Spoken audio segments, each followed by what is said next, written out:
Terima kasih pemirsa Anda kembali bersama kami dan kita ke informasi berikutnya pemirsa dari emiten saham PT Goto, Gojek, Tokopedia, TBK naik signifikan hingga kembali ke perdagangan di level Rp70 per saham. Penguatan saham Goto terjadi seiring dengan perbaikan kinerja dan kebijakan The Fed yang menahan suku bunga acuan.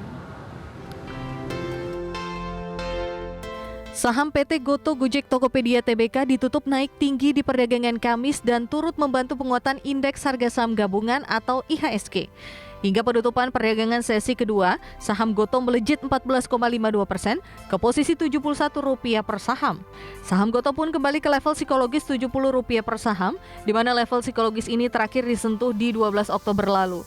Saham Goto sudah mulai bangkit sejak perdagangan Selasa pekan ini, di mana saham Goto sudah melesat 24,56% dalam sepekan terakhir meski secara year to date masih melemah 21,98%.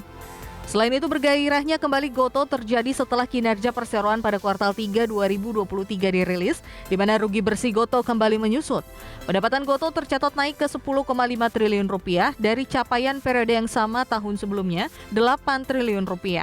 Perbaikan kinerja top line tersebut membuat kerugian perusahaan terpangkas 53% secara tahunan menjadi Rp9,5 triliun dari semula rugi bersih Rp20,3 triliun di periode yang sama tahun sebelumnya. Selain itu, penguatan saham Goto terjadi diperkirakan didukung keputusan The Fed yang kembali menahan suku bunga acuan untuk kedua kalinya di kisaran 5,25 hingga 5,5%, di mana perusahaan teknologi yang lahir sebagai startup sensitif terhadap perubahan kebijakan suku bunga. Berbagai sumber IDX Channel.